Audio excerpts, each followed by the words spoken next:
वो हर आदमी का एक सपना होता है कि भाई वहाँ पर जहाँ पर वो पढ़ा हो तो वहाँ पर अगर उसे मौका लगे तो कुछ काम करने का, सहयोग करने का वो जरूर सोचता है।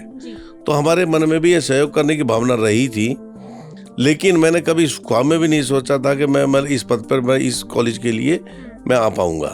हर संस्थाओं में बेसिक इंफ्रास्ट्रक्चर की जरूरत होती है, तो कुछ यहाँ पर अभी मुझे लगा था, इस बीच में जाना हुआ तो कुछ इंफ्रास्ट्रक्चर में कमी है, कुछ पार्किंग की है, कुछ व्यवस्थाएं हैं जो कमियां हैं, कुछ पुरानी बिल्डिंग जो पुरानी होती जा रही हैं वो भी अपना आप को रूप में बदलने को मांग रही हैं। रीज़न इसलिए बड़ा है, कॉलेज के अंदर बहुत चुनौतियां हैं, बहुत काम करने हैं। और इस कॉलेज का जो मैं समझता हूँ, पिछले 3 साल मैं प्रेसिडेंट रहा, हमारे पास बच्चों की स्ट्रेंथ लगभग आप पूरे हरियाणा में, आपने भी पेपर में देखा होगा, गवर्नमेंट की तरफ से आते रहे, जो रेगुलर कोर्सेज है उसमें बच्चों का रुझान कम होता जा रहा है डे बाय डे। इनके लिए सारी सुविधाएं की गई, बिल्डिंग की मेंटेनेंस, बच्चों के एग्ज़ाम के लिए, बच्चों को नए कोर्स के लिए, और इनकी सारी सुविधाओं को प्राप्त किया। और एनसीसी को ये बिल्डिंग रेंट पे दी, जिससे कॉलेज का इनकम का सोर्स बनाया। आज को टफ चुनाव में, छोटे चुनाव में सारे शहर की प्रतिष्ठा, सारे शहर की मतलब हमारी भी प्रतिष्ठा दांव पे लगी होती है। तो ये चुनाव बड़ा नज़दीकी चुनाव होता है, तो वो जीत कर तो बहुत अच्छा लगा।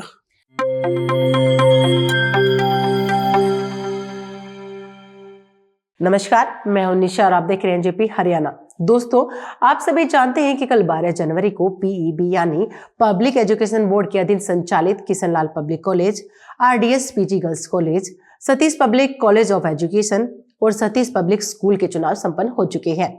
कल ही सभी 14 पदाधिकारी निर्वाचित घोषित किए गए हैं। हालांकि इनमें से 4 पदाधिकारी पहले ही निर्विरोध चुने जा चुके थे। मुख्य चुनाव अधिकारी एडवोकेट राजीव अग्रवाल की ओर से घोषित परिणाम के अनुसार टेलीफोन चुनाव चिन्ह पर मैदान में उतरे रिपुदमन गुट के 10 में से 9 पदाधिकारी चुनाव जीतने में सफल रहे। कार पर सवार 10 में से 9 उम्मीदवार चुनाव हार गए। केवल सतीश स्कूल में अजय यादव को ही कामयाबी मिली। एनजेपी की टीम एक एक करके सभी प्रमुख पदाधिकारियों से बातचीत करेगी। हम यह जानने का प्रयास करेंगे कि उनका रोडमैप क्या रहेगा। पहले एक बार सभी परिणाम दोहरा देते हैं। सबसे पहले सर्वाधिक प्रतिष्ठा वाली संस्था केएलपी कॉलेज की बात करते हैं। दोस्तों, केएलपी कॉलेज के प्रधान पद की चौधर बीएमजी ग्रुप के निदेशक रिपुदमन गुप्ता को मिली है। गुप्ता ने आमने सामने के मुकाबले में सुनील भार्गव को हराया। गुप्ता को 37 व भार्गव को 33 वोट मिले। कुल 70 मतदाता थे, सभी ने वोट डाले। इसी क्रम में प्रधान पद का मुकाबला संजीव खंडेलवाल ने जीता। उन्होंने आमने सामने के मुकाबले में मुन्नालाल खंडेलवाल को हराया। संजीव को 39 व मुन्नालाल को 30 वोट मिले। सचिव पद पर अरविंद कुमार गुप्ता ने 39 वोटों के साथ जीत दर्ज की। उनके विरोधी नरेश हंडूजा को 29 वोट मिले। कोषाध्यक्ष पद पर उषा रुस्तगी ने 38 वोट लेकर जीत दर्ज की, जबकि उनके विरोधी हेमंत अग्रवाल को 32 वोट ही मिल पाए। अब आरडीएस की बात करते हैं। आरडीएस गर्ल्स कॉलेज का प्रधान पद का मुकाबला मुकेश भट्टेवाले के नाम रहा। उन्होंने 38 वोट लेकर घनश्याम दास को हराया। घनश्याम दास को 31 वोट मिले। सचिव पद का मुकाबला परवीन कुमार अग्रवाल ने सर्वाधिक 43 वोट लेकर जीता। उनके सामने मैदान में उतरे विपिन गोयल को मात्र 27 वोट ही मिले। उप प्रधान पद पर मनीष कुमार अग्रवाल व कोषाध्यक्ष पद पर परमीला भार्गव को निर्विरोध निर्वाचित घोषित किया गया। इनके सामने कोई चेहरा मैदान में नहीं था। इसी क्रम में एनके गुप्ता ने सतीश बीएड कॉलेज के प्रधान पद का मुकाबला जीता।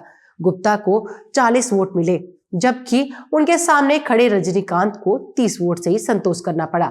सुधीर चौधरी को निर्विरोध निर्वाचित घोषित किया गया।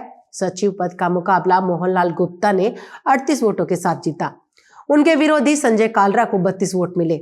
इसी क्रम में राजेंद्र गुलाटी को निर्विरोध कोषाध्यक्ष निर्वाचित घोषित किया गया। सतीश पब्लिक स्कूल की चौधर अनिल रस्तोगी को मिली। उन्होंने ऋषि सिंगल को हराया।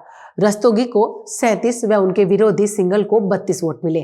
कार चुनाव चिन्ह के गुट पर मैदान में उतरे उम्मीदवारों में से एकमात्र कामयाबी अजय यादव के नाम रही। उन्होंने 35 वोट लेकर मैनेजर पद पर कब्जा जमाया। उन्हें सुरेश कुमार पर मात्र 1 वोट की बढ़त ली। दोस्तों, कॉलेजियम के कुल 70 सदस्य थे, सभी पहुंचे थे। आप विस्तृत परिणाम सुन चुके हैं और अपनी स्क्रीन पर देख भी चुके हैं। आइए अब रिपुदमन गुप्ता, मुकेश भट्टेवाला, एनके गुप्ता व अनिल रस्तोगी को सुनते हैं। हमारे साथ मौजूद हैं केएलपी कॉलेज के प्रधान बने रिपुदमन गुप्ता। शहर के जाने माने उद्योगपति हैं, बीएमजी ग्रुप के डायरेक्टर हैं और अग्रवाल सभा के प्रधान हैं। उसके साथ ही अब केएलपी कॉलेज के भी प्रधान चुने गए हैं। इनसे बातचीत करते हैं कि क्या कॉलेज के लिए आगे का रोड मैप है और कैसा क्या मुकाबला रहा। सर, सबसे पहले आपको बधाई। धन्यवाद मैम। सबसे पहले तो आपको बहुत बहुत नववर्ष की शुभकामनाएं और बहुत बहुत बधाई। धन्यवाद आप। मुकाबला कैसा रहा? मुकाबला तो देखिए, जो भी जब ये इलेक्शन होते हैं, ये एक छोटा इलेक्शन है, क्योंकि ऑलरेडी कॉलेजियम मेंबर पहले चुने जा चुके थे। 70 जो कॉलेजियम मेंबर है उनको ही वोट डालना था जी। तो 70 में देखिए जो सामने प्रयास होंगे, जो भी कोई आदमी कैंडिडेट खड़ा होगा, तो देखिए ये क्योंकि एक बहुत प्रतिष्ठित संस्थाएं हैं, क्योंकि हम भी इस कॉलेज से पढ़े हुए हैं और भी पूरा शहर जिसे भी बात होती है वही ये कहता है मुझसे तो बोले भाई हम भी यहाँ से पढ़े हुए हैं। वो हर आदमी का एक सपना होता है कि भाई वहाँ पर जहाँ पर वो पढ़ा हो, तो वहाँ पर अगर उसे मौका लगे तो कुछ काम करने का, सहयोग करने का वो जरूर सोचता है। तो हमारे मन में भी ये सहयोग करने की भावना रही थी, लेकिन मैंने कभी इस ख्वाब में भी नहीं सोचा था कि मैं इस पद पर, मैं इस कॉलेज के लिए मैं आ पाऊंगा या आना होगा मेरा। कभी भी कोई भी टीम बनी, मैंने उनसे हमेशा एक बात अपना आप को सरेंडर किया, ये कहा कि कभी भी कोई आप मुझे कभी भी किसी काम में लेना हो, आधी रात आप मुझे बोल देना, मैं उनके लिए सहयोग के लिए तैयार रहूँगा किसी भी प्रकार के काम के लिए। लेकिन अब जब इलेक्शन हुए तो सब लोगों ने एक मेरे को जिम्मेदारी के लिए कहा कि भाई आपको ये जिम्मेदारी लेनी पड़ेगी। तो बहुत से लोगों का जो वो था कि भाई चलो जी आप लोग इसका जो जिम्मेदारी संभालो, तो हम खड़े हुए। तो ऐसा कोई बात नहीं थी। सामने जो भी हमने छोटे भाई हैं सुनील भार्गव, उन्होंने इसी के लिए पर्चा भरा। तो हमने उनसे जब भी कहा था भाई जो भी आप ठीक लगे, अगर आप लगता है कि भाई इस तरह से कोई मिलजुल के अगर टीम बना सकते हो तो ठीक है। वो चांस की बातें नहीं बन पाई, लेकिन मुकाबला अच्छा रहा, सहयोग भी रहा सबका। कोई स्वादपूर्ण वातावरण में इलेक्शन हुए, किसी प्रकार की कोई खटास नहीं है। ये इलेक्शन थे, उसके बाद सारे एक हैं, सभी तरह से कोई किस तरह का वो नहीं है, सब बढ़िया एकदम हुआ है। विजन क्या है केएलपी कॉलेज के लिए? और अब तो आपने बताया कि आप यहीं से पढ़े हुए हैं, तो अपने कॉलेज में क्या करने का इरादा है जहाँ से आप पढ़े हैं? हाँ, हर समय पर इन संस्थाओं में जो जितनी भी टीम रही है, मैं बार बार यही बात कहता रहा हूँ, हर आदमी ने देखिए जब से ये कॉलेज बना उस टाइम पता ना कहाँ से कितनी मुश्किलों से ला कर पैसा फंड इकट्ठा कर करके ये इसको एक एक ईंट जोड़ के उन्होंने इस पे मेहनत की और इसको यहाँ तक ले के आए। तो हम सबका फर्ज भी बनता है, जो भी हम इसमें संस्थाओं में पढ़े हैं, मैं तो उन सबको आह्वान करूँगा। आज अगर 10,000 आदमी बच्चे यहाँ से जो आज बहुत अच्छे अच्छे पदों पे सुशोभित हैं या अच्छे उस पर, मैं सबको आह्वान करूँगा एक उसके आपके माध्यम से कि वो सब लोग अपना रेफरेंस देते हुए हमें अपने कुछ ना कुछ बताएं। मैं वो चाहूँगा कि आगे आने वाले टाइम में उनसे हम संपर्क करें, और हो सकता है उनके कॉन्टैक्ट मिल जाए तो हम उनसे संपर्क करेंगे, उन्हें बुलाएंगे और एक बुला के एक बहुत बड़ा भव्य एक आयोजन करें, जिससे वो लोग भी आकर इसको देखें कि उन्होंने जहाँ पढ़ा था आज वो किस मुकाम पे है। और हम उनसे सहयोग भी मांगेंगे उस कॉलेज के लिए वो भी समर्पित भाव से जो भी हो सकता है वो इसके लिए करें, जिससे कि आने वाली पीढ़ियों के लिए ये एक बहुत बड़ा मिसाल कायम हो सके। जी। और कुछ जो कराना हो, अगर कुछ काम आपने ऐसे करे हो स्पेसिफिक? देखिए हर संस्थाओं में बेसिक इंफ्रास्ट्रक्चर की जरूरत होती है। तो कुछ यहाँ पर अभी मुझे लगा था, इस बीच में जाना हुआ, तो कुछ इंफ्रास्ट्रक्चर में कमी है, कुछ पार्किंग की है, कुछ व्यवस्थाएं हैं जो कमियां हैं, कुछ पुरानी बिल्डिंग जो पुरानी होती जा रही हैं वो भी अपना आप को रूप में बदलने को मांग रही हैं। आगे जो जैसे जैसे ये उसका युग आ रहा है कंप्यूटर का, बहुत सी चीज़ें ऐसी हो रही हैं जो जिनके अंदर चाहे वो नए कोर्सेज हों, चाहे दूसरी चीज़ हो, चाहे वो एडहॉक हमारे पे जो भी लेक्चरर्स हैं उनके लिए, चाहे 4th क्लास है, जो भी टीचर्स के अलावा नॉन टीचिंग स्टाफ है उनकी कोई ग्रीवेंसीज होगी, जो भी स्टूडेंट्स से रिलेटेड कोई काम होंगे, हम उनको हाई प्रायोरिटी पे लेना चाहेंगे। ये हमारा मुख्य उद्देश्य है। इससे पहले भी कॉलेज के साथ कोई जिम्मेदारी से जुड़े हुए थे आप? देखिए कुछ टाइम के लिए मेरे को ऐसा था कि जब यहाँ पर वो कोई इलेक्शन नहीं हो पाए थे तो वहाँ पर मुझे एडहॉक कमेटी का मेंबर बनने का मौका मिला था। उस समय भी हमने वहाँ पर जाकर लगभग कुछ माह वहाँ पर काम करने का मौका मिला।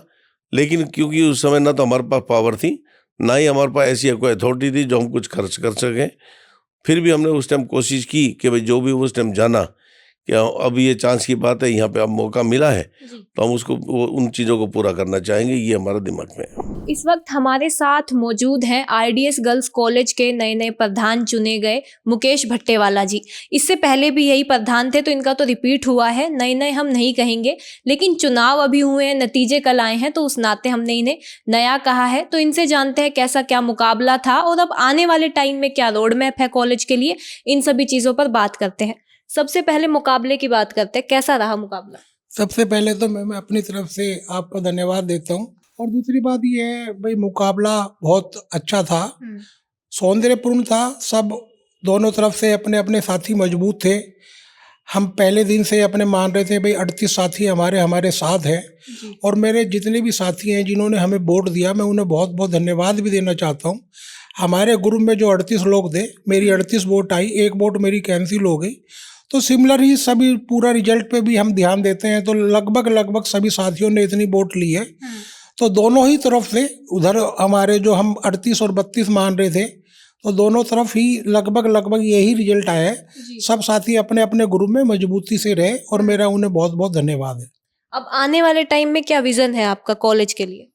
मैडम, आने वाले टाइम में विज़न बहुत बड़ा है। विज़न इसलिए बड़ा है, कॉलेज के अंदर बहुत चुनौतियां हैं, बहुत काम करने हैं, और इस कॉलेज का जो मैं समझता हूँ, पिछले 3 साल मैं प्रेसिडेंट रहा, हमारे पास बच्चों की स्ट्रेंथ लगभग आप पूरे हरियाणा में, आपने भी पेपर में देखा होगा, गवर्नमेंट की तरफ से आते रहे, जो रेगुलर कोर्सेज है उसमें बच्चों का रुझान कम होता जा रहा है डे बाय डे। हमारा प्रयास ये है कि हम और नए कोर्स लाएं, जिससे इस कॉलेज में बच्चों की स्ट्रेंथ के अंदर इंक्रीमेंट हो। इस बार हमने एमए हिस्ट्री एक नया सब्जेक्ट स्टार्ट करा है, उसमें हमें बहुत अच्छा रिस्पॉन्स मिला। आने वाले समय में मेरा अपना विज़न ये है कि मैं यहाँ पे बीसीए स्टार्ट हो जाए या और अच्छे कोर्सेज स्टार्ट हो जाए। परंतु आरडीएस कॉलेज की एक बड़ी अचीवमेंट ये रही, पिछले 3 साल में मेरी टर्म में हमारे यहाँ पे बच्चों की जो स्ट्रेंथ है वो माइनस में नहीं आई, वो स्टैंड रही और स्टेबल रही, और इस बार तो वो बहुत ज़्यादा इंक्रीज हुई। ये मैनेजमेंट का और प्रिंसिपल का, और मेरे पास जो बहुत ही पुराना जो स्टाफ है, जो पुराने लेक्चर आ रहे हैं, जिनका अनुभव बहुत ज़्यादा है, और इस वजह से हमारा कॉलेज आज स्ट्रेंथ बच्चों की कामयाब रखने में कामयाब रहा। और इसमें आसपास जैसे सेक्टर 18 में गर्ल्स कॉलेज बन गया, मीरपुर यूनिवर्सिटी में बच्चियां बहुत जा रही हैं, गुरावड़ा में बच्चियां जा रही हैं। उस क्षेत्र से जो हमारे पास बच्चियां आती थी, तो अब वो हमारे वहाँ से स्ट्रेंथ थोड़ी सी कम होने की वजह से थोड़ा सा ये इशू हमारे साथ चल रहा है। परंतु नए कोर्सेज लाएंगे और कॉलेज को उन्नति के ऊपर लेके जाएंगे। पुराने कौन से कोर्स है, अगर हम अब तक की बात करते हैं, क्या क्या सब्जेक्ट है और कितने कोर्स है कॉलेज में फिलहाल? देखिए जी, कॉलेज के अंदर पुराने कोर्सेज की बात है तो रूटीन क्लासेस हैं, जैसे बीए है, बीकॉम है, और ये सब कोर्सेज वहाँ पे चल रहे हैं।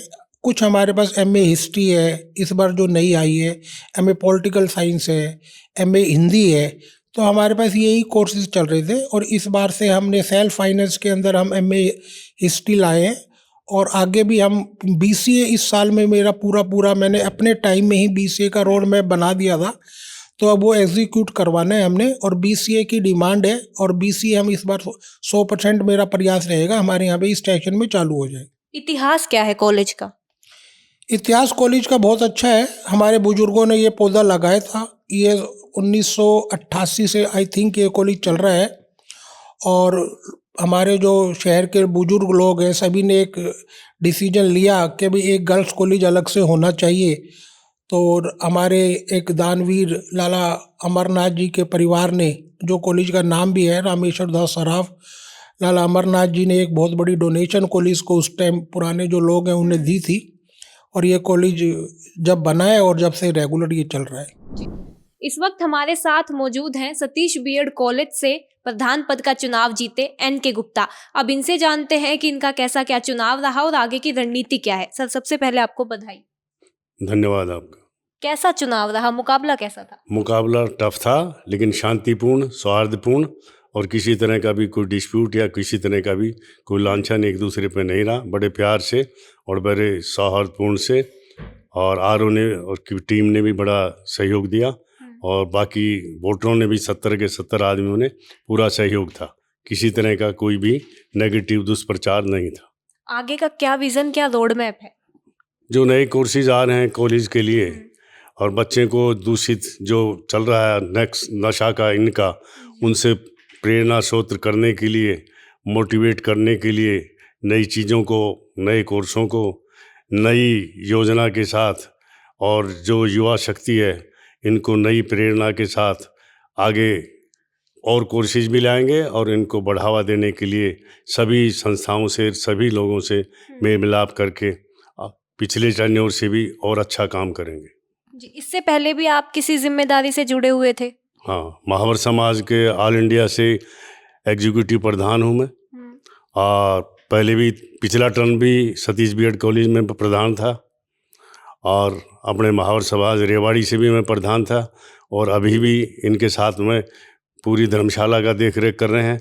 और ऑल इंडिया से हमारी जितने भी जगह संस्थाएं हैं, धर्मशालाएं हैं, पूरे ऑल इंडिया में, उत्तर भारत से लेकर दक्षिण में पूरी तरह सभी धर्मशालाओं में आपकी हिस्सेदारी है और योगदान है। आपने बताया पिछले बार भी प्रधान थे, मतलब रिपीट हुआ है आपका तो कार्यकाल अभी। तो क्या बदलाव आया है कॉलेज में समय के साथ? अगर हम इतिहास देखते हैं सतीश बीएड कॉलेज का और आज का दिन देखते हैं तो क्या कुछ बदलाव है?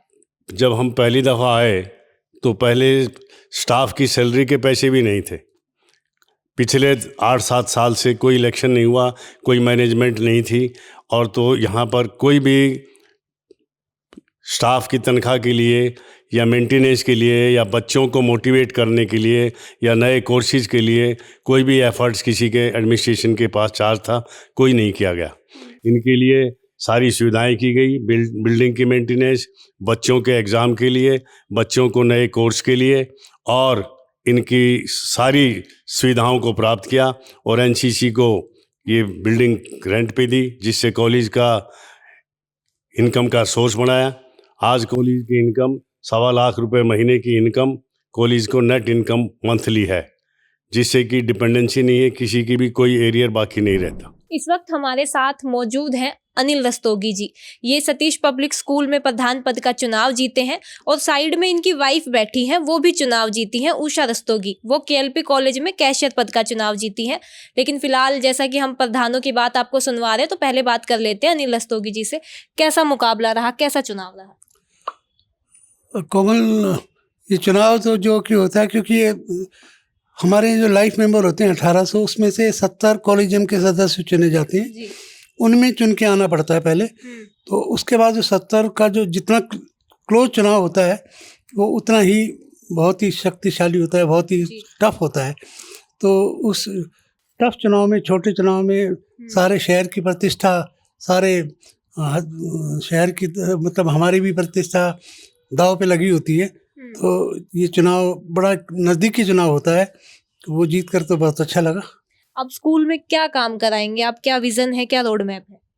देखिए, अभी तक ये कि स्कूल बहुत पुराना है और ये हरियाणा बोर्ड से एफिलेटेड है, और लेकिन अब समय बदल रहा है, क्योंकि इसको बदलने में सीबीएसई से एफिलेटेड कराने में बहुत समय और बहुत पैसा और बहुत प्रयास की आवश्यकता है, जो कि हम कोशिश करेंगे कि सभी शहरी वासियों का, गणमान्य लोगों का, शिक्षाविदों का सहयोग लेकर इसको एक अच्छे ऊंचे मुकाम तक पहुँचाएँ, और सीबीएसई का इसका एफिलिएशन करा के, क्योंकि जगह भी बहुत है हमारे पास स्कूल में, और सिर्फ अब कमी है तो प्रयासों की, वो हम सभी का सहयोग लेके ज़रूर इसको ऊंचाइयों पर पहुंचाने का कोशिश करेंगे, और बच्चों का सर्वांगीण विकास पर जोर देंगे।